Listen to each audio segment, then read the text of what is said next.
This is the IBJ Podcast for the week of January the 7th, 2019. I'm Mason King. Indiana lawmakers kicked off their 4-month General Assembly on Thursday, and it's a biannual budget writing year.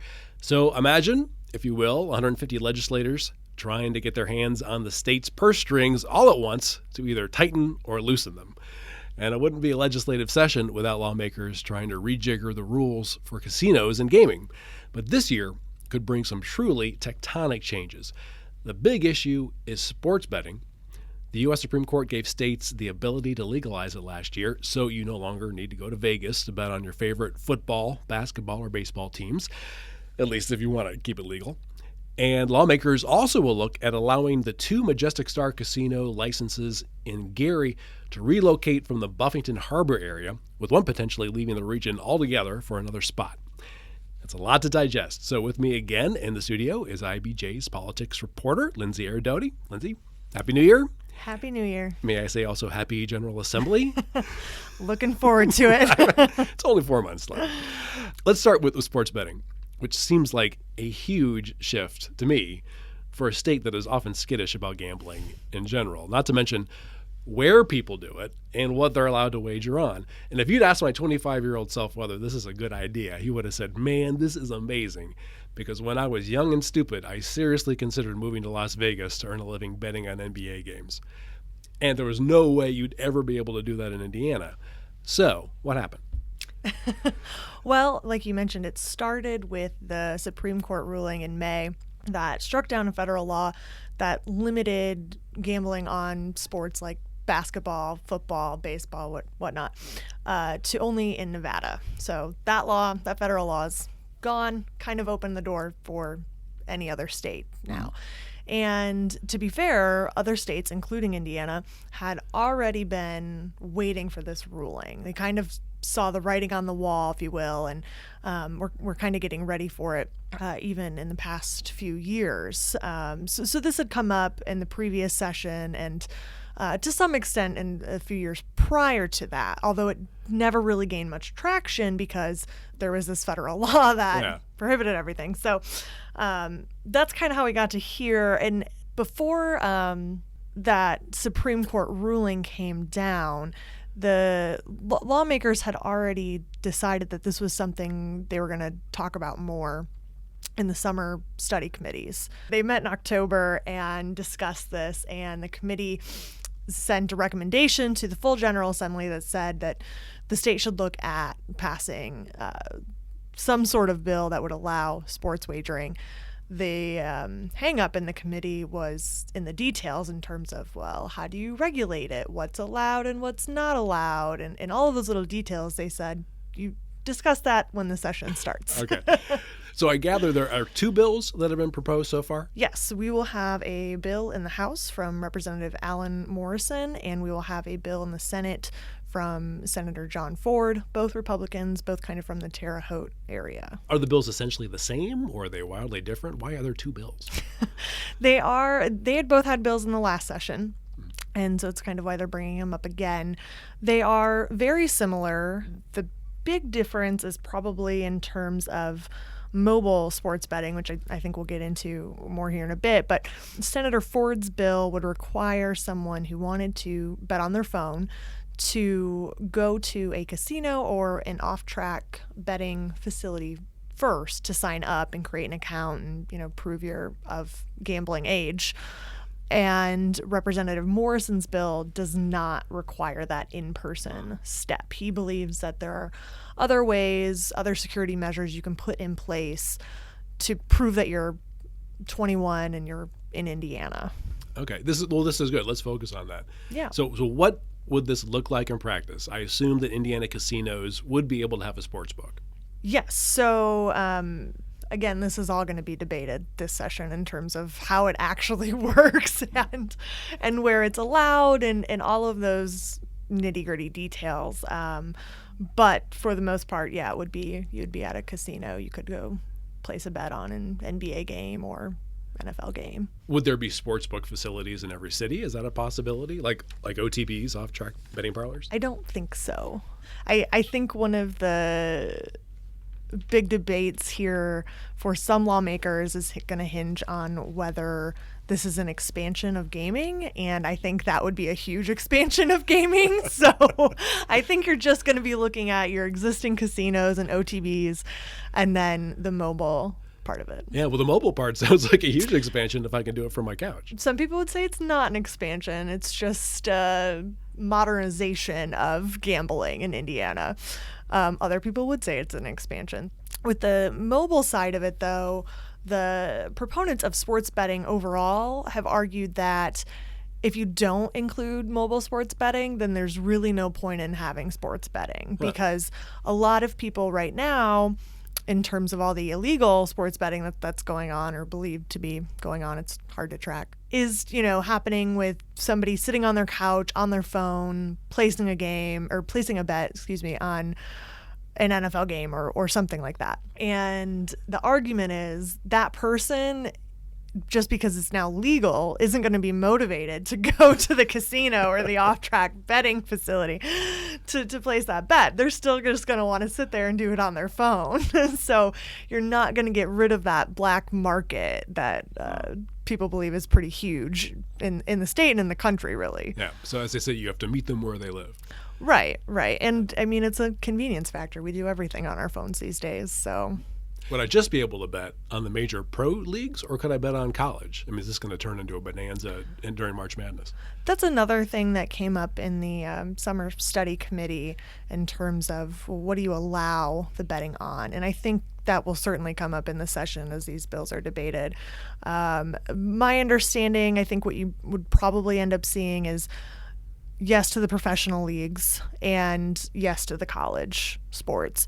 But what you won't see is like betting on high school games. If there was any state where people actually would create a line for a high school basketball game, I think it would be Indiana. So what's the benefit? Do we have a sense of how much tax and fee revenue sports betting could generate for the state? Yeah, so the Indiana Gaming Commission had a study done leading up to this committee meeting in October. And it showed that the total over 5 years in terms of direct tax revenue to the state would be roughly $150 million.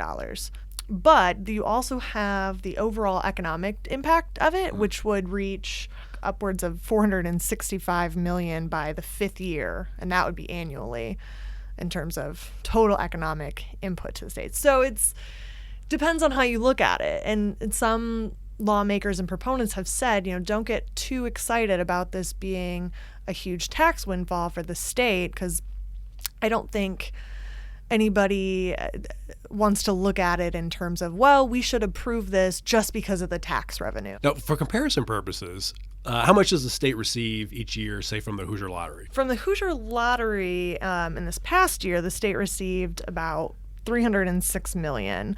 I think it's also worth looking at a comparison to how much the state receives from the casinos right now, and that's just over $600 million in taxes that go to the state and local governments. That's not all necessarily going to the state. So the sports betting side of it, I mean, it's not really comparable. It's a nice not huge. chunk. It's not huge. Yeah, no. I could pay for a big highway interchange. Yeah, I mean, looking at that study, the first year, the total state tax revenue would only be $10 million.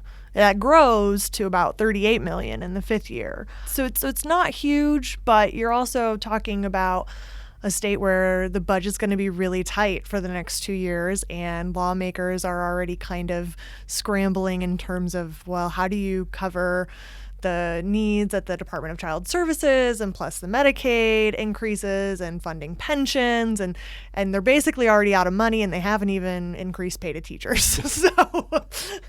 So I think it's not a lot of money, but the state's looking at all ways it can increase revenue, I think. Now, have the Pacers or the Colts weighed in on what they think about this? Yes and no. The Colts are definitely watching it and have said that as much publicly. For them, it's going to come down to the details of it in terms of whether or not they support it. They would like a royalty or an integrity fee to be built into it, and they would also like official league data to be required to be used in terms of determining whether or not a bet was good or not. The Pacers have not said anything. So in terms of that royalty fee, Neither bill from Representative Morrison or Senator Ford include that right now. And that essentially means, the leagues like the NFL and the NBA getting a cut of these bets. The Casino Association is also against this royalty fee because that means Indiana Casino Association. Yes, the Casino Association of Indiana. They're also against it because that's less money that's going to be given to the casinos.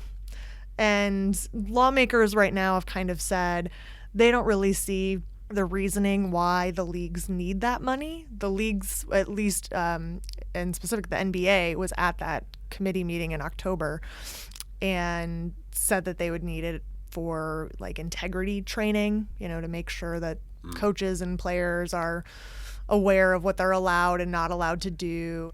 On the other side of it, Representative Morrison in particular has argued that just by allowing sports betting legally, it will increase how many people are paying attention to games. Because, for instance, you might not necessarily be a Colts fan, but you placed a $20 bet on a Colts game. So now all of a sudden you care about that game and you're going to be watching and paying attention to it. I guess in a way it's kind of like fantasy sports. I mean, they probably saw a lot more eyes because people became suddenly interested in what a quarterback for Cleveland does just because they're on his team. Right, exactly. Yeah. And in terms of the official league data, in Representative Morrison's bill, it does require that league data be used for in-game betting, which basically means, it's the middle of a game and I bet that the Colts are going to score a touchdown in the third quarter, but it's, the second quarter when I place that bet. The touchdown obviously is an easy one. It happened or it didn't. I think when you get down to some of the more detailed bets that could be placed in terms of like, how many yards someone ran for or different things like that, I think it becomes more and more important to the leagues, at least, that their data be used. So a lot of sticking points. Oh, yes. Governor Holcomb is in general amenable to something like this? He's certainly open-minded to it. I spoke to him just before Christmas about this, and he's interested to see what lawmakers end up deciding. He's not really taking a heavy position one way or the other right now. And the one thing he did say is that, he's concerned about making sure the integrity of the sport is maintained. He doesn't want games being thrown or whatnot because of allowing sports betting in the state. Sure. So now I know it's virtually impossible to tell what's going to happen to a bill, even when we're like 3/4 of the way through the session.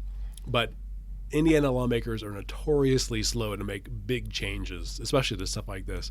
Is there any reason to think that this could happen this year, or can we safely assume it's going to head into another study session? I think one of the things that is going to help give it some momentum this year, obviously you do have that Supreme Court ruling now, so that's taken care of, and that opens the door for all the other states, and every neighboring state to Indiana is considering the same thing. Yeah. We're going to lose out on that revenue. Even though it's not that much, we're losing out on it. With the time we have left, I want to quickly look at the situation with the Majestic Star casinos in Gary. So my understanding is that city officials would like to get them out of Buffington Harbor, which is on Lake Michigan. Now, why is that? The officials in Gary see an opportunity to have more of like a logistics and transportation hub on that harbor. You've already kind of got all of this manufacturing and logistics, all these companies already there. So the casinos to the officials in Gary are kind of out of place as it is. And they're difficult to get to right now. And so in Gary, they would like to move at least one of them over to the 80-94 corridor, which has way more traffic. It's about 300,000 vehicles every day. And they see that as a huge opportunity to grab people who are traveling leisurely from Michigan to Illinois or just passing through Indiana and have time to stop and have fun at the casino. And then doing that allows them to have more economic development in Buffington Harbor. So they kind of see it as a win-win on both sides. They have a casino that's doing better, and they're getting more use out of their harbor. Because the casinos right now, both the Majestic Star casinos, are among the lowest in the state in terms of total win. And this isn't a decision that the legislature would take lightly, right? I mean, aren't lawmakers incredibly particular about where casinos are located? Yeah, they have never allowed an already open and already operating casino to relocate to another city. And I think one thing everyone's going to be very cautious of is the ripple effect of moving one or both of those casinos in terms of how it impacts all the other casinos. So especially when you talk about potentially moving one of those licenses to another city in the state, they're really going to look at what that's going to mean, not only for that community it could move to, but what it could mean for all the other casinos. So the one casino license potentially could move to the 94 corridor. Mm-hmm. But the other could just migrate out into the state. And I think Terre Haute has been mentioned as a potential possibility. Yes. Terre Haute's been brought up in the past in terms of trying to get a casino license. Some people see it as a good opportunity to pull some business in from Illinois because there's not really a casino over in that area right now. And one of the, I guess we should back up a little bit, the Majestic casinos are in the process of getting a new owner, Spectacle Entertainment, which is run by some of the former executives of Centaur, if everyone recalls Centaur, which got bought by Caesars. If everyone's doing a little map in their head of how this all works. Yeah. And Centaur owned the Racinos, is that right? Yes. The ones in Anderson and Shelbyville. Yes. So same people that were behind that company have formed a new company, Spectacle Entertainment, that is trying to acquire the 2 casinos in Gary. And they have said they would like to relocate both licenses, although one would stay in Gary and one would go elsewhere. And while they're not specifying any particular city in the state, one of their principal investors is an entrepreneur from Terre Haute. So all signs kind of point to Terre Haute being a logical choice for it. Senator Ford is advocating for Terre Haute to be a spot for a casino. He has for years. This isn't new coming from him. So that does seem like an option, but that being said, hasn't happened in the past. Who knows? And there was one thing that really struck me as interesting. So Gary currently has 2 casinos. They're fine with one moving, and it sounded like the mayor was also all right with the other just leaving. Yes. I spoke with the mayor of Gary beginning of December about this. And she is definitely not okay with both casinos leaving. She made that clear. And she thinks that the conversation should start with Gary keeping both casinos, but she would be okay if one of the casinos left. I think part of that is a realization that Gary isn't going to support 2 casinos. Even moving the casino license, they're better off just having the 1 casino license and bringing in revenue from that. Is there any chance that this issue will be resolved this year? I think this one, again, has a little bit more momentum than it has in previous years because, again, this is not new. I mean, people in Gary have been talking about this for a long time. I think it has more potential because of the new owners or new potential owners of Majestic Star kind of advocating for this. That being said, it could be a really tough one. Lindsey, thank you so much. Thanks for having me. My thanks again to Lindsey, who we'll hear a lot more from as the session evolves. Now, before you get on with your week, I wanted to draw your attention to a few more stories in this week's edition of the IBJ. Reporter Haley Colombo explains how the Eastern Star Church on Indianapolis's Far East Side is building low-cost homes, apartments, and retail space to serve the residents of Marion County's most poverty-stricken zip code. Also in this week's issue, Sam Quinn details the explosive growth of downtown Fishers. You'll recall that 5 years ago, the Nickel Plate District was essentially just an idea pitched by then-town manager Scott Thadness. And today, close to $100 million of commercial and apartment buildings are in the ground, with twice that investment still on the way. And continuing with our theme here of urban renewal, Susan Orr has the scoop on plans to transform part of Riverside Park in Indianapolis into a 650-seat amphitheater that will become home for the Indianapolis Shakespeare Company. Now, you can read all of these stories in IBJ's print edition, which you undoubtedly have delivered to your home every week, or at IBJ.com. Folks, for complete, unfettered access to our award-winning content, just click the subscribe button. As always, thanks for checking out the podcast. I'm Mason King. I hope you're off to a great start in the new year, and we'll be back next week.